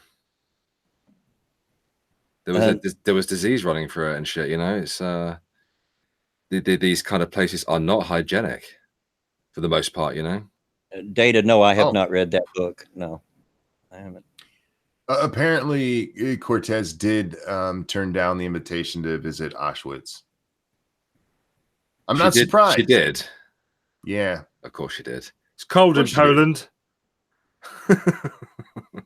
Yeah. Lindsay, while it's not a fashion faux pas, it's not very practical. I've been in the desert. It's dirty. White is not a good color to wear in the middle of the desert. Toasted, yeah, join the crowd. We're all confused. That's what we're saying. She's all over the place. She can't make up her mind. She doesn't say that she was raped in the book, other than the allegation against Trump, as far as I know. All of the other ones are sexual assault. I mean, yeah, felt up, something jammed in her. I mean, which that's not actually technically rape, is it? Under the law, it would certainly be a sexual assault. Sexual assault, yeah, but not rape, because rape is penile. Yeah, that's why men can't be raped. Yeah, yeah. By women. Yeah. By women. Yeah. Although they can be. Yeah. Yeah. Yes, they can. Because women are dirty bitches. You dirty bitches. Oh dear. Can't imagine why break from talking there. I appreciate that, guys. Oh, you're welcome, man. Foxy says depends on the state. Yeah, I know that, and they've changed a lot of them too, so that it can. Yeah, but there's still a lot of states that have it on the books that men can't. Rape is described as penile penetration of the vagina. So. She said that she's never been assaulted. Take it up with her, dude. I'm not in her fucking head. I don't think she's actually in there either, but I don't think so either. Always. We actually have only 25 minutes left. The stream's been flying by. Yeah. Yeah. That's good. That's good. Even though we talked about some dark matter, yeah, we made it through that, and we've. That's just my ass. Well, you said it. I didn't. Tis true. Tis true. I didn't actually get to go through the article I wanted to because we kind of went off on a tangent about the Project Veritas stuff. Yeah. Which is obviously incredibly irritating. And it was an article from The Verge, and it was about demonetization, which I suppose ties in, but I suppose we can just have a look for this article if that's okay with you, gentlemen. Sure.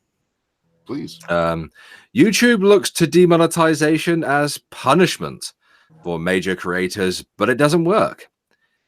Steven Crowder's case is a perfect example. Well, Steven Crowder's in a very lucky position to have as many subscribers as he does, and to have so many people willing to support him financially. When YouTube wanted to punish political pundit, Jesus Christ, how many P's? All the P's. Steven Crowder, amid widespread outcry over his homophobic comments, its first move was to disable Crowder's ability to run ads on his videos. The punishment was meant to revoke a key source of income, presenting a strong incentive for Crowder to change his behavior. But Crowder didn't care. This really isn't that big of a ding for us, he said. Crowder sells t-shirts, hats, stickers, and subscriptions for more videos through his website, which is where he indicated most of his channel's money comes from. He's very lucky to be in that position to actually be able to own and run a website that where you can ship, you know, your own merch as it is. Bear likes to talk about his private areas a lot. Psst, filthy degenerate. You're subscribed to me. What does that say about you? Selling merchandise and subscriptions through other platforms isn't just a way for creators to make more money. It's also a way for creators to insulate themselves from YouTube's ever mercurial rules and algorithms. So the thing is, it may not be a punishment for Crowder, but it sure as hell is a punishment for people who aren't in the millions. Yeah. Well, people, big people like him, as you've already stated, have other things to fall back on, you know. But that's the vast majority of us in YouTube aren't that big guy. Yeah. Well, and many people were obviously hit by this mass demonetization bullshit, and a lot of them are not in positions to you know, buy a domain and then run their own business. You know, there's a lot that goes into Steven Crowder's thing. Yeah, he has infrastructure, he has employees. You know, it's he's had that well established for some time. the article's wrong in their assumption of how punishment works. Just because it didn't work with Crowder, the way they're saying, you know, it didn't work, doesn't mean it wasn't punishment. It was still punishment. He still lost money from not being able to run ads on YouTube. Oh, absolutely. You're just mad that he was able to survive it. Which is exactly why they've been going after those other means like Patreon and Streamlabs and other things. You know, what annoys me is that they're here saying, "Oh, this is a punishment," but it was for Crowder, and yet that hit so many other channels. So what are they being punished for? Well, according to Susan, when she went on that recode thing, they were planning to do that anyway. Oh, that okay. was coming anyway. Was it their plan to accidentally wipe out a few musical channels and a few history channels as well? She didn't say, but the musical channels know, because she specifically said one of the reasons they didn't just kick him off is that you have to be careful. And guys, I'm still looking for this. If anybody can help me out, she says that a lot of this language could hit different songs or different comedians, and I'm looking for the rap song that has the lyrics "lispy queer" in it.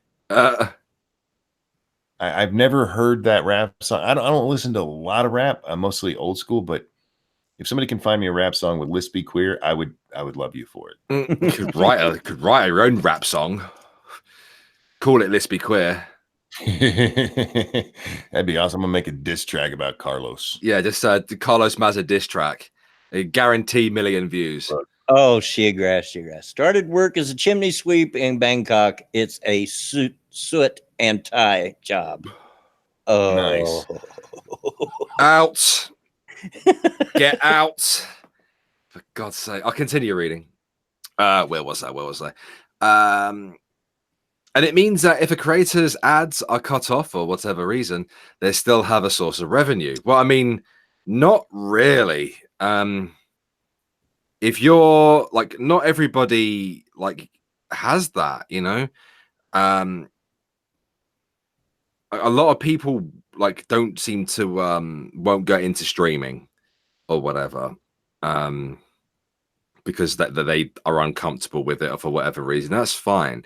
But if they don't do that and they don't like shill for Patreon or whatever, which a lot of people I imagine are quite uncomfortable with doing, especially if they're under the 50K mark, not for our genre, but the other genres on YouTube, guys, then where are they going to get their income from?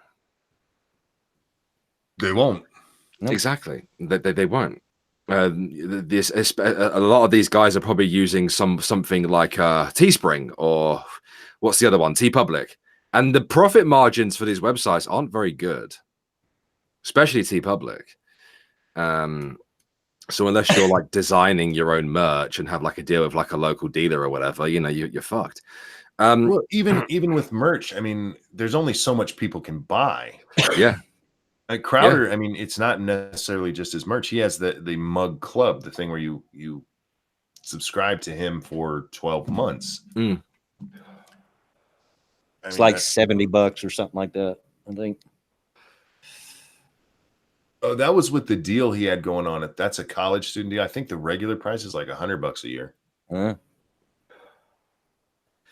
Yeah, and being able to present himself as a guy who just been hit with demonetization, his audience was like, well, "Fuck YouTube, then we'll sign up. Fuck it." Yeah, and so for somebody like that, with the audience that he has, you've just made a martyr out of him, and that falls right into his hands. Yep, absolutely. But for us smaller people, which is the majority of YouTube, we're not going to have that opportunity. Exactly, and you can only rely on donations so much. Obviously that does help. I'm like not saying that I'm unappreciative, but like me personally, I'm very appreciative, very much appreciative, but I wish I didn't have to. Yeah, and I appreciate you guys. I haven't been mass demonetized, guys, by the way. I'm just saying, like, just to quickly clear that up, but a lot of videos do get hit by the demonetization thing. But the money that we get from donations compared to the money we get from actual AdSense, it's like 90% of what I get. Yeah, and we do appreciate y'all. Trust me, you guys pay my cable bill. In fact, just paid it yesterday, and it's going to help get my truck fixed here in the next few days, hopefully. Yeah, good. Yeah, we do appreciate it. I'll continue reading. Taking away a channel's ability to run ads is supposed to send a message that YouTube is punishing creators who severely step out of line. The company stated as much in a June 5th blog post, reiterating that channels repeatedly brushing up against our hate speech policies will be suspended from the YouTube Partner Program, meaning they can't run ads on their channel. Creators also won't be able to use alternative monetization techniques like Super Chat or channel memberships, according to YouTube. But up-and-coming YouTubers reliant on that revenue, it can pose a huge problem. Many people just entering YouTube's partner program, a threshold that signifies a creator can start earning ad revenue, may rely on that advertising money as they start their career. Channels that face day-to-day monetization issues, one of the biggest issues within the community, are struggling to understand what works and what doesn't. Yeah, fucking tell me about it. But for larger creators who still keep their ability to reach a huge number of subscribers, the punishment doesn't necessarily accomplish YouTube's goals. Established creators like Crowder, who reaches more than 4 million people, often have a large, but his views have been going down, and you can see that. And there's a good reason for that as well. YouTube is suppressing him, as we found out today via Project Veritas. Often have a large audience ready to buy products, significantly lessening the severity of the punishment. When YouTube cracked down on gun videos last year and removed ads from a number of channels, many of those channels circumvented the impact by signing sponsorship deals or starting Patreon accounts, allowing them to continue. I know, right? How dare they try to make a living from their hard work? Oh, scumbags. Allowing them to continue exactly what they've been doing before. Yeah, but the thing is, they still lost a fucking butt ton of money. And I guarantee you that every single content creator on this platform would prefer to earn their money via ads rather than asking their subscribers for I know I would. support. Yeah, exactly. Where was I? YouTube isn't likely to ban high-profile channels either. If a channel's content is borderline, meaning that it doesn't violate YouTube's rules. Well, I don't know about that. Meaning that it doesn't violate YouTube's rules, but is considered harmful, moderators will allow videos to remain up. YouTube has moderators. Demonetizing a channel's videos allows YouTube to appear to have taken a strong action. Yeah, but it is a strong action. You've completely taken away their ability to earn money, and not just that, but you've kicked them out of the algorithm as well. Yeah, and to that I say bullcrap, because and it's about to come back. The plan is to bring my NFL streams back this season. But back when I done it a couple of seasons ago, they would get demonetized frequently, and we showed no footage of actual games, so there wasn't no copyright claim on that. We're just talking about American football, and they'd get demonetized.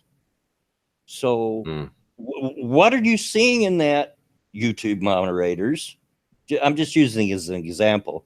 What are you seeing in that's harmful? That's pushing the edge. We're just talking about a sport.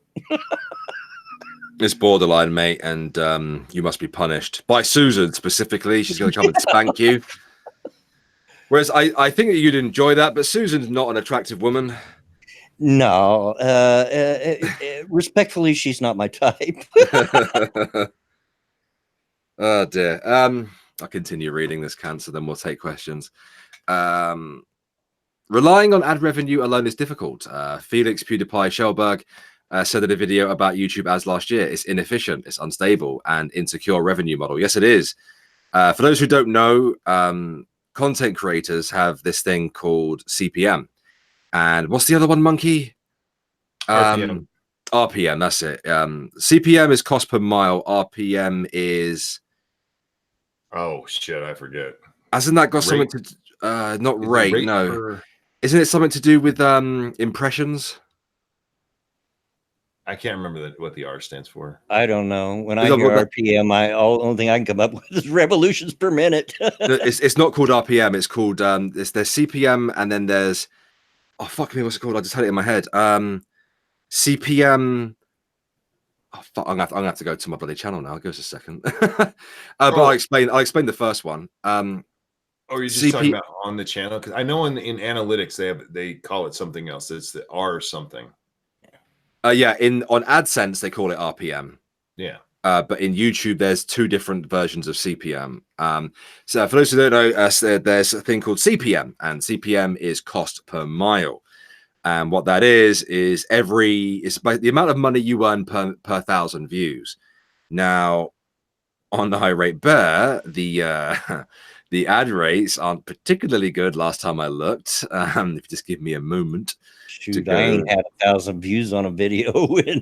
Yeah, sorry. There's playback based CPM, and then there's CPM. And the difference is playback CPM is effective cost per mile, or the estimated average gross revenue per 1,000 playbacks on which an ad was shown, independent of which specific playbacks the advertiser was charged for. And CPM is effective cost per mile, or the estimated average gross revenue per 1,000 served ad impressions. And what Felix or PewDiePie is talking about is the fact that this changes all the time. And the more controversial your content is, the lower that number is. Very much so. I mean, it has dropped on Irate Alex, but again, I have been covering more controversial things in recent months. Yeah, that's basically what I wanted to say about that. So my videos aren't doing particularly well these days because a lot of them aren't being monetized because they tend to get refused after requesting a review, as it were. But at least I've still got access to monetization. There are poor bastards out there that have lost it completely. Yeah. Where was I? Is Tailed still demonetized? Do you know? I believe he is. Yeah. Yeah, he's got to wait 30 days to reapply. Yeah, all of those guys who were mass demonetized will be reviewed next month, I believe. That's this happened at the beginning of June. Yeah. Is it started now? The reviews? I don't know. That ought to be getting pretty close, though. By the end of this month, probably you'll be at that time. That announcement and everything, I think, came out on the 5th. June 5th or June 6th is when this all blew up. Okay, fair enough. Where was I? Merchandise and subscription services on third-party websites are key to being a full-time YouTube creator. I would agree with that. Definitely don't have all your eggs in one basket. Major YouTube stars, including Jake Paul, James Charles, Emma Chamberlain, and David Dobrik, haven't even heard of that guy, have established entire secondary businesses of merchandise sales. Some creators, like Dobrik, invested heavily in creating a merchandise line so that they could continue publishing edgy footage that might make advertisers uncomfortable. I'm going to have to take a look at that.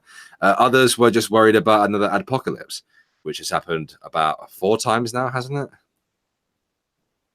Surely, for about 4 or 5 times. At least 3, but yeah, I think 4. a term used within the community to talk about advertisers. Yeah, I know what it means. Okay. YouTube's ad policy changes have forced creators over the last several years to find new monetization methods, regardless, making YouTube's threat of removing ads even less of a punishment. Carlos Meza, the Vox host, whose Crowder targeted host, who, oh my God. Start again. Carlos Meza, the Vox host who Crowder targeted with homophobic slurs, pointed out that YouTube's punishment doesn't stop Crowder from using his YouTube channel as a way to sell products and expand his audience. The Verge is also a part of Vox Media. YouTube gave bigots a green light to mock LGBTQ people and people of color and continues helping these bigots by finding them new followers to sell merch. It's not negligent. It's actively aiding in the spread of bigotry. Fuck off. Mm-hmm. My God. Crowder is well aware of this dynamic. He's gloated over a major increase in membership subscriptions since the incident with Mazza began, saying that Mazza sold more Mug Club memberships than anyone in the history of the company. Demonetizing doesn't work, Mazza tweeted. Oh, it does. It does. It's just it's a slow death. You know, it's especially for Crowder. And if you're a lot smaller as well. Abusers use it as proof they're being discriminated against. Then they make millions off of selling merch, doing speaking gigs. What do you mean they? It's like one person. Come on. And getting their followers to support them on Patreon. The ad revenue isn't the problem. It's the platform. How fucking far do you want them to go, man? Like, well, I know how far he wants them to go. You know what they want them to do. Oh, yeah. They want all of us gone. They want everybody who's a conservative. They want us either gone or to toe the line. You know, they want us to think like them. Mm-hmm. Selective bigotry. This is the world we live in, though, folks. Yep, I'm coining that phrase right now. Selective bigotry. That's what it is. Patreon has become a hub for creators looking to spread out their income opportunities. Yeah, a few people have been booted off it as well. Creators like Philip DeFranco. Well, Philip DeFranco's that evil, that bigot, racist member of the alt-right. Yeah, DeFranco's about as far from right-wing folks as you can get. Yeah, no. A popular YouTube commentator and kind of funny, a collective of gaming personalities and comedians, and an estimated $50,000 a month on Patreon. Now, they also retain 90% of that income, with Patreon taking a 10% cut. But the thing is, like, a lot of these guys, especially people like Philip DeFranco and the bigger gaming channels, they're offering up a lot for these pledges that people make. Mm-hmm. Yeah. So they're effectively selling products via Patreon. I know that DeFranco is. I mean, he has like a Mug Club thing, doesn't he? But it's through Patreon.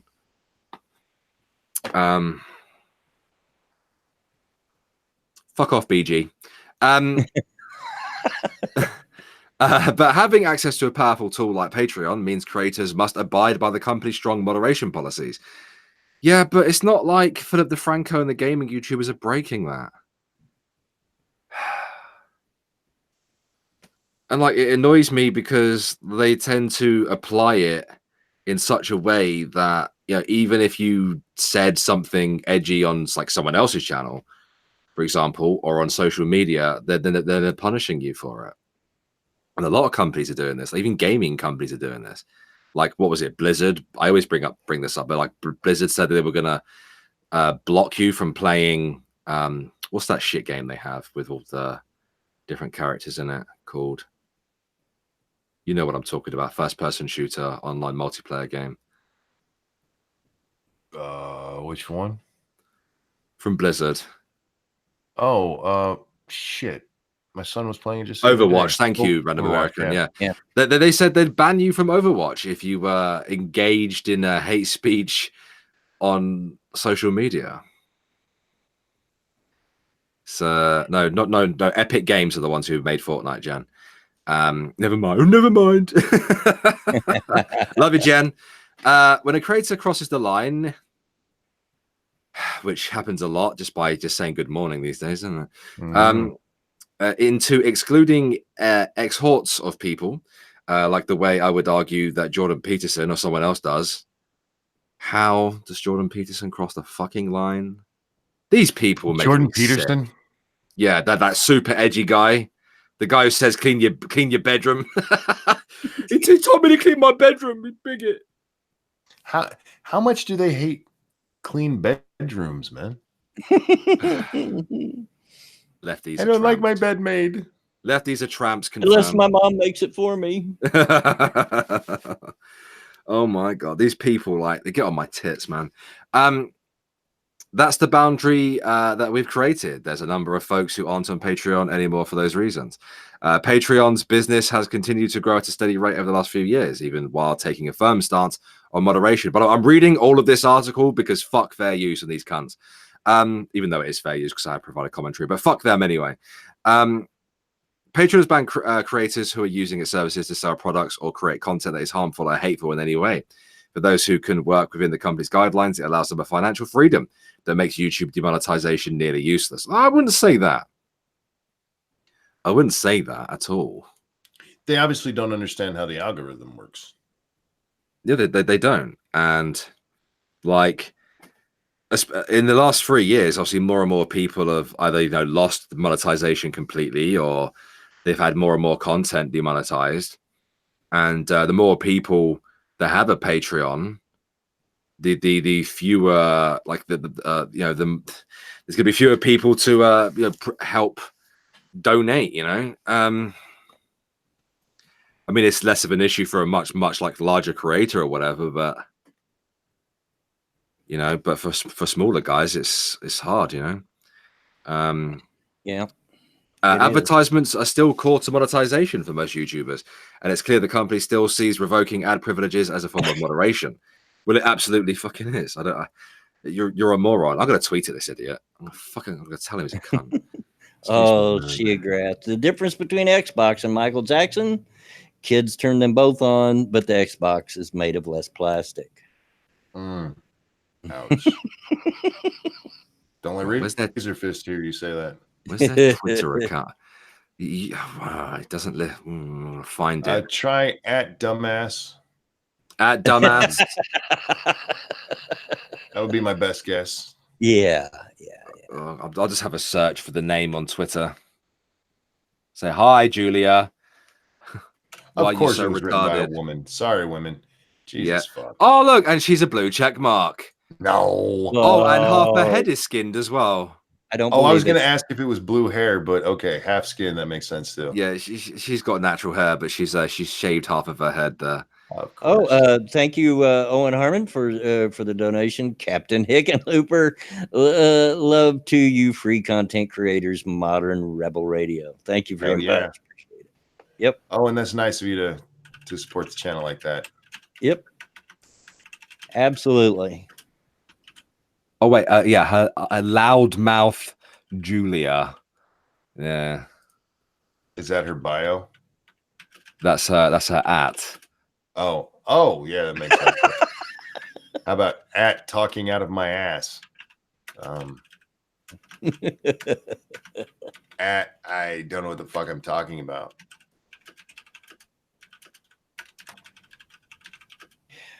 Well, tell her I said hey. Yeah. Give her love from the monkey. Well, don't give her love. That's rape. Yeah. That's true. Got to be careful there. I didn't consent to you giving me that love. You do that scarily well, monkey. You do that scarily well. But as much fun as I'm having, folks, we are at the end of the stream. Sweet. I need a nap, man. I got really tired in this last half hour. I'm so sorry. Oh, I have too. Streams do that to me. We've discussed that before, but I don't know why that is. But streams wear me out. RJ says I have a big ego. Of course I do. Have you heard me? Jesus fuck, man. Isn't this awesome. Why we love him? If you were me, you'd have a big ego too. Well, yeah, absolutely. But as I said, we're at the end of the stream. Thank you, everybody, for coming out and supporting the channel with your likes and your shares and your comments and chat and so forth. And thank you to those that have went a step further and donated. I appreciate y'all. You don't know how much help to me that you are.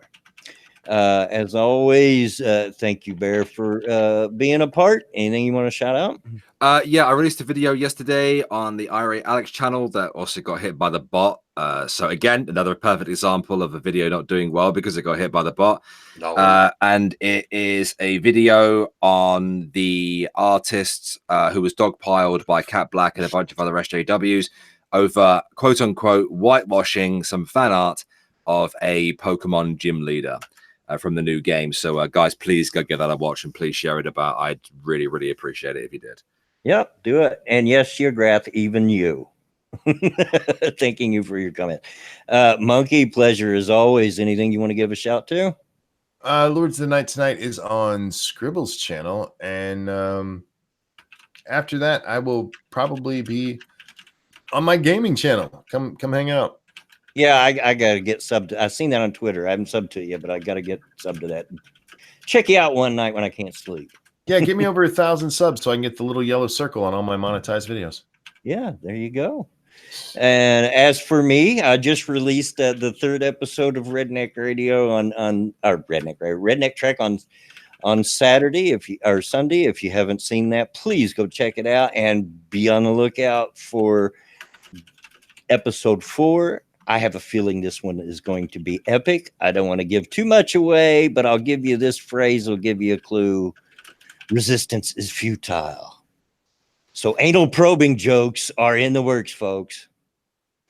So Hey, that rhymed. yeah, so give it a watch. But anyway, thank you again for everybody. And as always, get out of my yard. Bye, guys. Bye.